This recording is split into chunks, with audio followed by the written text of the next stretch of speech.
दोस्तों नमस्कार। जब आर पार की लड़ाई की मुनादी हो चुकी हो और पीछे कोई हटेगा नहीं, इसको खुले तौर पर कहने से अब कोई कतरा नहीं रहा हो और ऐसे में चुनाव का ऐलान हो जाए तो क्या होगा।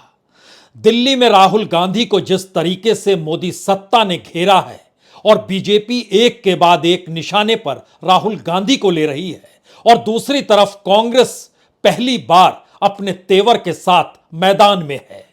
संसद ठप पड़ी हुई है, सड़क पे हंगामा मचा हुआ है। लगातार विपक्षी राजनीतिक दलों की बैठकों का दौर जारी है। किन मुद्दों पर आगे बढ़ना है, कैसे बढ़ना है, इसको लेकर विपक्ष अपनी बिसात बिछा रहा है। कांग्रेस अगुवाई करती हुई नजर आ रही है। जो भी जांच एजेंसियां हैं अब वो पीछे हटेंगी नहीं। ऐलान कोई दूसरा नहीं बल्कि देश के प्रधानमंत्री कर रहे हैं और जो जांच एजेंसियां आगे बढ़ेंगी उनके सामने झुकना नहीं है। इसका ऐलान कोई दूसरा नहीं बल्कि कांग्रेस और विपक्ष एकजुट होकर कह रहा है। तो इस आर पार की लड़ाई में मैदान कर्नाटक का और कर्नाटक के चुनाव का ऐलान हो चुका है। यानी अब कर्नाटक में किसी भी योजना का लोकार्पण करने या उद्घाटन करने या फीता काटने के लिए अब प्रधानमंत्री कर्नाटक नहीं जाएंगे। वो कर्नाटक बीसियों बार जाएंगे, लेकिन अब वह चुनाव के मद्देनजर होगा। तो उनकी अपनी बिसात में बीते 3 महीनों में 7 यात्राएं प्रधानमंत्री ने की। आधे दर्जन से ज्यादा यात्राएं देश के गृह मंत्री ने की। ऐलान हो गया कि यूपी के मुख्यमंत्री योगी आदित्यनाथ भी अब लगातार कर्नाटक दौरे पर रहेंगे और कैबिनेट मिनिस्टर्स की एक पूरी फहरिस्त तैयार है। कौन कौन कर्नाटक कैसे किस रूप में कहां पर जाएगा। कर्नाटक के अपने क्षेत्र के मद्देनजर बीजेपी की सरकार कोई मायने नहीं रखती है, मायने दिल्ली रखता है और दिल्ली में जो चेहरा है वो प्रधानमंत्री मोदी का चेहरा है। तो बीजेपी कर्नाटक के मैदान में मोदी के चेहरे के साथ कूदेगी। लेकिन यहीं से सबसे बड़ा सवाल कांग्रेस का खड़ा हो रहा है। कांग्रेस के निशाने पर देश के प्रधानमंत्री नरेंद्र मोदी हैं। नरेंद्र मोदी इस देश के तमाम टैक्स पेयर के पैसे के आश्रय कर्नाटक की यात्रा करते हैं। इस देश की जांच एजेंसियों को जिस तरीके से विपक्ष के पीछे छोड़ा गया है उसमें पता नहीं कब कांग्रेस के नेता डीके शिव कुमार की भी गिरफ्तारी हो जाए, जिनके खिलाफ मनी लॉन्ड्रिंग का मामला है। सीबीआई ने पिछले महीने ही उनकी बेटी को भी नोटिस भेजा और इस बात का जिक्र खुले तौर पर अपनी यात्राओं में अब डीके शिव कुमार करने से चूक नहीं रहे हैं कि देख लीजिए ईडी और सीबीआई पीछे पड़ी हुई है, पता नहीं कब किस दिन गिरफ्तारी हो जाए। यानी जांच एजेंसियों को जो भ्रष्टाचार के खिलाफ मोदी सत्ता खड़ा कर रही है उसी को अपना हथियार बनाकर कांग्रेस अब कर्नाटक में पहली तैयारी में है कि बता दिया जाए कि दरअसल सीबीआई और ईडी एक पॉलिटिकल हथियार के तौर पर कर्नाटक में चुनाव लड़ने आएंगे। यह पहली ऐसी बिसात है जिसमें जांच एजेंसियों को भी राजनीतिक तौर पर कटघरे में खड़ा करके मोदी सत्ता के ऊपर आरोपों की फहरिस्त कांग्रेस गांव-गांव और पंचायत पंचायत में लगाने की तैयारी कर रही है। मसला इतना बड़ा नहीं है। इस गेम प्लान का सबसे बड़ा हिस्सा वही हथियार हैं जिन हथियारों का इस्तेमाल अभी तक प्रधानमंत्री मोदी चुनाव के वक्त करते चले आए। इस देश के भीतर में अडानी का मुद्दा कर्नाटक चुनाव में गूंजेगा। इस देश के भीतर में कोई भी राजनीतिक सत्ता जो दिल्ली पर काबिज हो और वो किसी राज्य के चुनाव में इस आधार पे कूद पड़े कि जो पैसा उसके पीछे आ रहा है वो पैसा उस कॉरपोरेट का है जिसको लाभ मोदी सत्ता ने दिया है, यह गेम प्लान का दूसरा हिस्सा है। तीसरा हिस्सा इस दौर में यह है कि जो भी चुनाव के लिए मोदी सत्ता लगातार सक्रिय होती है और इस देश के भीतर में तमाम भ्रष्टाचार के मसलों को कैसे रेड कारपेट के नीचे ढक दिया जाता है और इस बात का जिक्र होता है कि हम जैसा सोचते हैं वही ठीक है। तो ऐसे में क्या न्यायपालिका और क्या पार्लियामेंट और क्या इलेक्शन कमीशन तक की परिस्थिति में जो इलेक्शन कमिश्नर की नियुक्ति तक का मसला सुप्रीम कोर्ट तक में पहुंचा, इन तमाम मुद्दों को कर्नाटक के लोगों को बताया जाए। यानी एक क्षण के लिए आपको लग सकता है कि वह पुरानी स्थिति थी जब जिक्र होता कि कहां पर लिंगायत है, कहां पर वोकलिंगा है, या फिर राजनीतिक तौर पर वोटों के ध्रुवीकरण को लेकर जिस बात का जिक्र है कि मुस्लिम आरक्षण कितना मायने रखेगा, टीपू सुल्तान का मुद्दा कितना मायने रखेगा, हिजाब को लेकर सुप्रीम कोर्ट ने अभी फैसला सुरक्षित रखा हुआ है, लेकिन वह कितना मायने रखेगा। पहली बार सवाल यह खड़ा हुआ है कि दरअसल कर्नाटक के चुनाव के कटघरे में प्रधानमंत्री मोदी को ही घेरा जाए और जो मोदी शाह की बिसात है उसे ही राजनीतिक हथियार के तौर पर बना लिया जाए, क्योंकि यही वो स्थिति है जिस स्थिति के बाद सवाल सबसे बड़ा यही होगा कि किसी भी राज्य में राजनीतिक सत्ता संभालने के लिए दिल्ली के पास डोर क्यों होती है और जो 40% कमीशन जिसका जिक्र पदयात्रा के दौर में राहुल गांधी करते चले गए, उस 40% का समूचा हिस्सा कर्नाटक में ही रहता है या वो खिसक कर दिल्ली तक पहुंचता है, और दिल्ली तक पहुंचने में कोई रोक टोक किसी रूप में थी तो एक कद्दावर नेता येदियुरप्पा को लेकर थी। तो येदियुरप्पा को 2021 में रास्ते से हटा दिया गया, लेकिन दोबारा चुनाव जीतना है तो मदद ली जा रही है कि उनके बेटे को जगह दे दी जाएगी। राजनीति की यह बिसात आर पार की लड़ाई की दिशा में 2024 के चुनाव से ऐन पहले कर्नाटक के मैदान में बन चुकी है, और इस मैदान के भीतर अगर जिले दर जिले और इलाके दर इलाकों को परखना शुरू कीजिएगा तो हो सकता है आपके जहन में 3 सवाल सबसे बड़े हों। क्या 2023 का चुनाव 2013 और 2018 के चुनाव से बिल्कुल अलग चुनाव है? बिल्कुल अलग चुनाव है। दूसरा सवाल, क्या क्षेत्रीय नेताओं की मौजूदगी और क्षेत्रीय मुद्दों के ऊपर दिल्ली के मुद्दे क्या इस बार कहीं गूंजेंगे? क्या अभी तक प्रधानमंत्री नरेंद्र मोदी जो बीजेपी के नेता के तौर पर और आरएसएस के प्रचारक के तौर पर जो नजर आते थे राज्य के चुनाव में, जो 2018 में भी नजर आए थे, इस बार भी वो नजर आएंगे? नजर तो आएंगे, लेकिन इस बार उन्हीं को घेरने की तैयारी अगर कांग्रेस खुले तौर पर कर रही है तो मैसेज बहुत साफ है। जो कच्चे चिट्ठे कर्नाटक चुनाव के वक्त मोदी सत्ता को लेकर खुलने वाले हैं उसमें अडानी का नाम सर्वोपरि होगा। उसमें इस देश के भीतर में करप्शन दिल्ली के भीतर से कैसे देश भर में हुआ उसका जिक्र खुले तौर पर होगा, और इसके साथ ही जिस तरीके से कर्नाटक के बीजेपी के नेता हो या आरएसएस अपने तौर पर मौजूद हो, उनकी भी मौजूदगी कोई मायने नहीं रखती है। यानी कर्नाटक के भीतर की क्षेत्रीयता जहां पर उनके आश्रय वोटों को प्रदान करती थी, अब उसे भी धराशायी हो जाना है। कुछ ऐसी परिस्थिति इस गेम प्लान का हिस्सा है। जरा आइए सिलसिलेवार तरीके से इसलिए समझिए क्योंकि कर्नाटक में 2018 में भी अपने बूते बीजेपी नहीं आई थी, यह सब किसी को पता है, क्योंकि उस वक्त 104 सीट बीजेपी को मिली थी, लेकिन आज की तारीख में बीजेपी के पास 120 सीटें हैं। अब 16 सीट कहां से आ गई और कौन सा ऑपरेशन लोटस चला या किन परिस्थितियों में वहां पर राज्यपाल की भूमिका रही, कर्नाटक के लोग भूले नहीं होंगे। क्योंकि जब इलेक्शन हुआ 2018 में तो चुनाव परिणाम निकल कर आया, बीजेपी को 104 सीट, कांग्रेस और जेडीएस साथ थे तो 80 सीट कांग्रेस को मिली थी, 37 सीट जेडीएस को मिली थी। लेकिन सबसे बड़ी पार्टी के तौर पर चूंकि बीजेपी थी तो राज्यपाल ने बीजेपी को बुलाया, लेकिन बात बन नहीं पाई और उसके बाद जेडीएस की अगुवाई में वहां सरकार कांग्रेस की बन गई। यानी ध्यान दीजिए, और वह भी 1 महीने बाद गिर गई क्योंकि स्थितियां नाजुक हुई। कुछ लोगों ने विरोध किया, कुछ ने अविश्वास प्रस्ताव में साथ नहीं दिया या विश्वास मत हासिल करने के साथ खड़े नहीं हुए। जो जेडीएस के कुछ लोग थे, कुछ कांग्रेस के लोग थे जो बिक गए, और उसके बाद उपचुनाव में वह जीत गए, और जीतने के बाद वह बीजेपी में शामिल हो गए। और यह परिस्थिति 104 से 120 बीजेपी को पहुंचा देती है, कांग्रेस को कम कर देती है, 80 से 69 सीट पर आ गए थे। बीच के 1-2 उपचुनाव हुए तो वह आज की तारीख में 72 पर है, लेकिन जेडीएस जो 37 सीट पर थी वो घटकर 30 पर आ गई।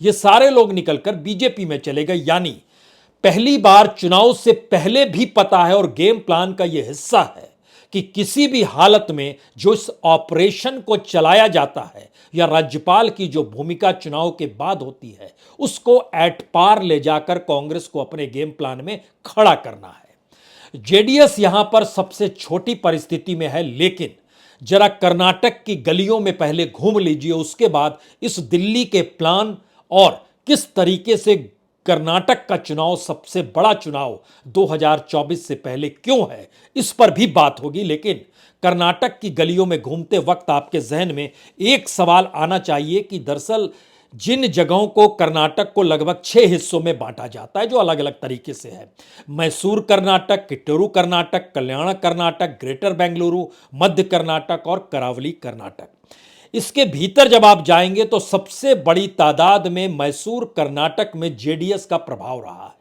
यहां की लगभग 30 सीटों पर जेडीएस की मौजूदगी है, जो लगभग 60 सीटों में से निकल कर आती है। उन्हीं जगहों पर इस दौर में प्रधानमंत्री ने यात्रा की, वो मांड्या गए या मैसूर गए। इस दौर में बेंगलोर के भीतर भी अगर आप जिक्र करेंगे तो वहां पर भी लगभग बराबर की टक्कर रहती है, एक तरफ बीजेपी, एक तरफ कांग्रेस और एक तरफ जेडीएस। लेकिन उन परिस्थिति में भी वहां पर गृह मंत्री अमित शाह और प्रधानमंत्री मोदी की मौजूदगी इन तमाम यात्राओं में नजर खुलकर आई। जो किट्टूरू कर्नाटक है, यहीं पर बीजेपी का सबसे ज्यादा प्रभाव है। इस इलाके की 50 में से 30 सीटों पर बीजेपी का कब्जा है, सिर्फ 17 सीटों पर कांग्रेस का कब्जा। और मैसूर कर्नाटक में भी 27 सीटों पर अगर जेडीएस है तो 17 सीटों पर कांग्रेस है, 11 सीट पर बीजेपी है। जो कल्याण कर्नाटक है, यहां की 40 सीटों में से आधी सीटों पर लगभग कांग्रेस का कब्जा, 21 सीटों पर, और बीजेपी 15 सीटों पर है। ग्रेटर बेंगलोर जिसके दायरे में 32 सीटें आती हैं, 17 सीटों पर कांग्रेस का कब्जा है, 11 सीटों पर बीजेपी का कब्जा है। और करावली कर्नाटक जो है, यहां की 19 में से 16 सीटें बीजेपी ने जीती है और मध्य कर्नाटक के में भी 26 में से 21 सीटें बीजेपी ने जीती है। लेकिन अब यहां पर सवाल शुरू होता है कि दिल्ली कैसे वहां पर आएगा और गेम प्लान का हिस्सा क्या है।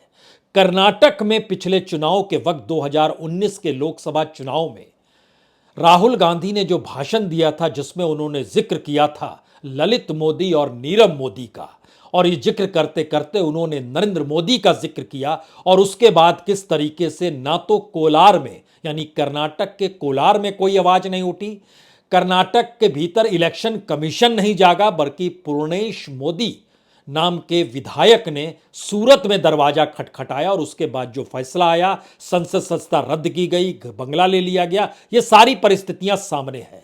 तो कोलार में जाकर राहुल गांधी अगर वहां की अब जनता से ये सवाल करते हैं, और कर्नाटक के भीतर अगर ये सवाल करते हैं, जो सवाल कर्नाटक के भीतर किया जाएगा कि क्या नीरव मोदी, ललित मोदी करप्ट नहीं है, और क्या इस देश के साथ लूट उन्होंने नहीं की, और क्या प्रधानमंत्री मोदी ने उनके लिए उस रास्ते को नहीं बनाया जिससे वह सेफ तरीके से बाहर निकल जाएं। यह मुद्दा अगर इस रूप में उफन रहा है तो प्लानिंग खुद ब खुद कोलार से बन जाएगी। हालांकि कोलार की 6 में से 4 सीटों पर कांग्रेस जीती है, जेडीएस 1 सीट पर जीती और एक दूसरी पार्टी के पास गई, लेकिन 6 में से एक भी सीट कोलार में बीजेपी के पास नहीं है। और समझना यह भी होगा कि दरअसल कर्नाटक के किसी शख्स को पहली बार जो अध्यक्ष कांग्रेस के बने हैं वह और कोई नहीं मल्लिकार्जुन खड़गे हैं, जो दलित समुदाय से आते हैं, और दलित समुदाय के भीतर सेंध लगाई गई थी इससे पहले के चुनाव में, वह सेंध अब नहीं लग पाएगी जो इसके पहले कांग्रेस का वोट बैंक हुआ करता था। क्योंकि ध्यान अगर दीजिए तो बीजेपी को पिछले चुनाव में 36% वोट मिले थे, कांग्रेस को 38% वोट मिले थे। और उससे पहले चले जाइएगा अगर 2013 में, तो उस वक्त बीजेपी को 20% वोट मिले थे, यानी 2013 से 2018 तक की छलांग में 16% वोट का इजाफा बीजेपी को हो गया। लेकिन कांग्रेस की गद्दी गई, लेकिन उसके वोट में सिर्फ 1.5% की कमी आई। उस वक्त 36.5% वोट थे, जो कि इस वक्त बढ़ गए 38% हो गए। और इन सब के बीच महत्वपूर्ण यह है कि यहां पर समझौता था कांग्रेस और जेडीएस का, इसीलिए वोट परसेंटेज बढ़े। लेकिन तब 112 सीट मिली थी, अब 80 सीट मिली, और 37 सीट साथ में जेडीएस की थी। लेकिन ऑपरेशन चला और चीजें बिखर गई। अब यहां पर सबसे बड़ी बात यह है कि जिन इलाकों में बीजेपी सेंध लगाना चाहती है, उसमें वह इलाके हैं जहां जेडीएस मजबूत है। जेडीएस खास तौर से 4 जिलों का अगर जिक्र करें, मांड्या, हासन, रामनगर और मैसूर, यहां कुल मिला के 29 सीटें हैं। इसमें जेडीएस ने 29 में से 21 सीटों पर जीत हासिल की है। यहां पर बीजेपी के पास सिर्फ मैसूर में 3 सीटें हैं। इसके अलावे हासन की 1 सीट उसके पास है, यानी 4 सीट है। तो यह 4 जिलों के भीतर बीजेपी सेंध लगाना चाहती है। जेडीएस को प्रचार में साथ देगी ममता बनर्जी, जिसका वो ऐलान कर चुकी है। लेकिन सभी के पास मुद्दा इस वक्त एक ही है कि सरकार डेमोक्रेसी खत्म कर रही है। सरकार जांच एजेंसियों का उपयोग कर उस डेमोक्रेसी पर रेड कारपेट कानून का बिछाते हुए दिखाती है कि देखिए, कानून अपने तौर पर काम कर रहा है। और जिस करप्शन का जिक्र कल बकायदा बीजेपी हेडक्वार्टर में प्रधानमंत्री ने यह कहकर किया कि सारी भ्रष्ट पार्टियां देखिए एक साथ आकर खड़ी हो गई है और अब हमें पीछे नहीं हटना है, क्योंकि मैं जहां जाता हूं लोग कहते हैं छोड़ना नहीं है। तो यह मैसेज बहुत साफ समूचे विपक्ष के लिए है कि उसके लिए भी यह मैदान कर्नाटक का चुनाव रणनीति के लिहाज से बड़ा हो गया है। यहां पर एक सवाल आम आदमी पार्टी को लेकर हो सकता है। आम आदमी पार्टी यहां पर 80 सीटों पर अपने कैंडिडेट का ऐलान कर चुकी है और अब लगातार अरविंद केजरीवाल विधानसभा के भीतर दिल्ली में जिस तरीके से प्रधानमंत्री मोदी को बहुत ही एग्रेसिव तरीके से निशाने पर ले रहे हैं और उनके सांसद राज्यसभा सदस्य संजय सिंह जिस तरह कांग्रेस के साथ खड़े हुए हैं, यह मैसेज बहुत साफ है कि अब चुनाव के वक्त में मुकाबला आमने सामने का होना चाहिए और विपक्ष की एकजुटता 2024 में वोटरों के सामने आमने सामने वाली परिस्थिति में लाकर खड़ा कर दे। और यह स्थिति में कुछ कांग्रेस को झुकना है, कुछ विपक्ष को सहमति बनानी है। इस स्थिति में 2024 की दिशा में बढ़ते कदम में कर्नाटक अगर वह स्थल हो गया है जहां पर डेमोक्रेसी का परीक्षण होना है, जहां ईडी का परीक्षण होना है, जहां अडानी कांड का परीक्षण होना है, जहां इस देश के पब्लिक सेक्टर को बेचे जाने का परीक्षण होना है, तो जाहिर तौर पर बड़ा सवाल है यहां पर प्रधानमंत्री मोदी के गवर्नेंस का भी परीक्षण होना है। यानी बोमई कोई मायने नहीं रखते हैं। जो चुनाव मैदान में बतौर मुख्यमंत्री पद पर है, उन्हें कौन किस रूप में जानता है? ना तो वो पहले बीजेपी से कभी जुड़े, मुख्यमंत्री बने, उनके पिताजी जो थे वो जनता दल से जुड़े हुए थे, बोमई साहब को हर कोई जानता होगा। फिर ध्यान देखिए, वो आरएसएस के साथ भी नहीं रहे। बोमई को मुख्यमंत्री बनाया गया तो आरएसएस से पूछा तक नहीं गया, सिर्फ मैसेज दिया गया कि हमें चुनाव जीतना है और चुनाव हम जीतेंगे, आप सिर्फ हमारा साथ देते रहिए।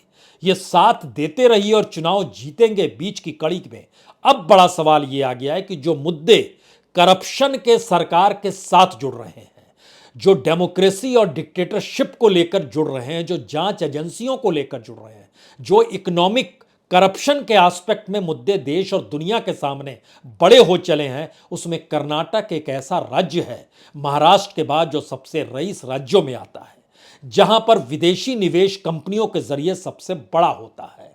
बेंगलोर टेक्नोलॉजी का हब है, अंतर्राष्ट्रीय तौर पर सभी की नजर उसी दिशा में होती है। लेकिन टेक्नोलॉजी और दुनिया की इकोनॉमी हमेशा से उस प्रोग्रेस और साइंस को खोजती है जिसके दायरे में टीपू सुल्तान, हिजाब और 4% मुस्लिमों के आरक्षण कोई मायने नहीं रखता। यानी पॉलिटिकल जीत और पॉलिटिकल स्टेबिलिटी, इन दोनों के बीच एक बड़ी मोटी लकीर बीजेपी के अंतर्विरोध के जरिए खुली हुई है। और जिस लिहाज से कर्नाटक के भीतर जो प्रोग्रेस हुआ है, उसमें येदियुरप्पा के आने के बाद की परिस्थितियों को टटोलिएगा तो हो सकता है आपके पास कोई डाटा जमीनी नजर ना आए, कुछ डाटा ऑफिशियली नजर आएगा, वो सरकार द्वारा बनाया और क्रिएट किया गया है। लेकिन उसके बाद अब दोबारा आइए इस दिशा में कि चिकमंगलूर शब्द तो कांग्रेस के साथ जुड़ा था, बेल्लारी शब्द तो रेड्डी बंधुओं के जरिए बीजेपी के साथ जुड़ा हुआ था। लेकिन पिछले चुनाव के भीतर में बेल्लारी में 9 में से 6 सीट कांग्रेस जीत जाती है और चिकमंगलूर के भीतर में 5 में से 4 सीट बीजेपी जीत जाती है। यानी बेल्लारी पर कब्जा कांग्रेस का है और चिकमंगलूर पर कब्जा बीजेपी का है। चीजें देखिए कैसे उलट पुलट रही है। और इस दौर में ये छोटी चीजें मायने रखेंगी या एक बड़े तौर पर पूरा का पूरा इलेक्शन मोदी की सत्ता के इर्द गिर्द जाकर टिक जाएगा, जहां पर बार बार अपने तौर पर अब डीके शिव कुमार ये कह रहे हैं कि पता नहीं चुनाव के बीच ही मुझे गिरफ्तार न कर लिया जाए, और दूसरी तरफ सिद्धारमैया ने खुले तौर पर कह दिया है कि दरअसल ये मेरा आखिरी चुनाव है। तो आखिरी चुनाव की भावनात्मक परिस्थिति और गिरफ्तारी की तलवार लटकी हुई और ईडी का सवाल हो, तब यहां पर यह भी समझिए कि ईडी ने दिल्ली बुलाकर पूछताछ की थी। ईडी ने 19 सितंबर 2022 को बकायदा 5 घंटे पूछताछ दिल्ली में की और 22 फरवरी को नोटिस जो भेजा उसमें डीके शिव कुमार की बेटी जो है DKS ऐश्वर्या, उनको भी नोटिस भेजा कि दरअसल आप नेशनल एजुकेशन फाउंडेशन जो बनाया है शिव कुमार ने, उसके आप ट्रस्टी सेक्रेटरी भी हैं, उनके परिवार के तमाम लोग हैं, तो नोटिस सीबीआई की तरफ से ये गया और मनी लॉन्ड्रिंग और आय से ज़्यादा संपत्ति को लेकर ईडी ने घेराबंदी की। अब ये मामला जब से चला आ रहा है उसके बाद चार्जशीट भी हो गई, पूछताछ भी हो गई, गिरफ्तारी नहीं हुई, क्योंकि चुनाव में इसको मुद्दा बनाया जा सके तो चुनाव में बीजेपी मुद्दा बनाए और करप्शन का मुद्दा उफान पर आए, उससे पहले इस मुद्दे को खुद ब खुद अब कांग्रेस अपने तौर पर प्लानिंग के तहत उठाने से चूक नहीं रही है। कांग्रेस का प्रभाव बेल्लारी, बीदर, चिक्का बल्लारपुरा, बेंगलुरु अर्बन, कोलार और चामराजनगर में है। यहां की 58 सीटों में से कांग्रेस ने 35 सीटें जीती और 16 सीट जो है वो बीजेपी के पास है। बीजेपी जिन जगहों पर प्रभावी रही पिछले चुनाव में वो कई जिले हैं। दक्षिणी कन्नड़ा जिसको बेंगलुरु कहते हैं, कोडागु, चिकमंगलूर, उडुपी, शिवमोगा, देवांगिरी, चित्रदुर्गा, हावेरी, उत्तराखंड जो करवारा का इलाका है, धारवाड़, गडागा, कोपल्ला, बागलकोट, बेलालगी, यहाँ की लगभग 94 सीट में से 69 सीट 69 सीटें बीजेपी ने जीती। कांग्रेस यहाँ सिर्फ 24 सीट जीत पाई। अब यहाँ पर अगला सवाल है जो शहरी इलाका है, जो बेंगलुरु अर्बन और बेंगलुरु रूरल के दायरे में आइएगा तो यहाँ 32 सीटें हैं। इन जगहों पर सबसे ज़्यादा कांग्रेस के पास सीट है 17, बीजेपी के पास सीट है 11 और जेडीएस के पास है 4। 3 जगह ऐसे हैं जहां पर लगभग मुकाबला सबका रहता है, वो विजयपुरा हो, तुमकुरू हो और रायचूरू हो। यहां की 26 सीटों में से 9 सीट बीजेपी के पास है, 9 सीट कांग्रेस के पास है, 8 सीट जेडीएस के साथ है। अब यहां पर जो आखिरी सबसे बड़ा सवाल जिस दिशा में हमको लगता है बढ़ना चाहिए था, वहां के कुछ डॉक्यूमेंट्स को लेकर हमको लगता है इन डॉक्यूमेंट्स पे जिक्र करने की ज़रूरत इसलिए है क्योंकि ये दिल्ली के प्लानिंग के हिसाब से चीज़ें चलेंगी और इसमें अगर आप जातीय आधार पर सोच रहे हैं तो कुछ चीज़ें समझिए। अगर मुस्लिम आरक्षण का जिक्र करते हैं तो मुस्लिमों का 4% आरक्षण 27 मार्च को बीजेपी सत्ता ने खत्म कर दिया। कांग्रेस ने तुरंत कहा सत्ता में आए तो लागू करेंगे। 1994 में एच डी देवगौड़ा ने इसे लागू किया था, लेकिन इन सब के बीच जो वोकलिंगा आरक्षण है वो 4% से बढ़कर 6% हो गया। लिंगायत का आरक्षण 5% से बढ़कर 7% हो गया। बंजारा समुदाय ने विरोध किया और शेड्यूल कास्ट के भीतर भी सवाल उठे कि हमारा आरक्षण कम कर दिया गया, जबकि हमारी तादाद राज्य में सबसे ज़्यादा 20% के लगभग है। अब यहाँ पर जो आखिरी सवाल जिसका जिक्र हम बार बार कह रहे हैं, उस प्लानिंग के हिस्से में नरेंद्र मोदी की नब्ज इस देश के भीतर में चुनाव जीतने के साथ जुड़ी हुई है। तो कर्नाटक का चुनाव नरेंद्र मोदी के लिए जीवन मरण का सवाल, अस्तित्व का सवाल, या पूरी रणनीति में जो उनकी चमक दमक इस दौर में तमाम माध्यमों से बनाई गई, उसको लेकर कर्नाटक एक बैटल ग्राउंड पर आकर खड़ा हो गया है।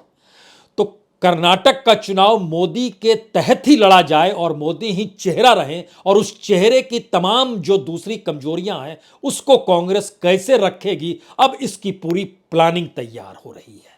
इस प्लानिंग के दायरे में राहुल गांधी को कोलार में दिए भाषण के जरिए जिस तरीके से संसद सदस्यता खत्म करवाई गई, जिस तरीके से इस देश के भीतर में कॉरपोरेट का करप्शन और सरकार और कॉरपोरेट की भागीदारी और कर्नाटक के भीतर लोगों की गरीबी और मुफलिसी और उसमें खास तौर से दलित और मुस्लिम समुदाय और कुछ पिछड़े तबके का बड़ा हिस्सा जो गरीबी रेखा से नीचे हैं, उस दिशा में ध्यान नहीं दिया गया, तो उसके दायरे में कौन खड़ा होगा।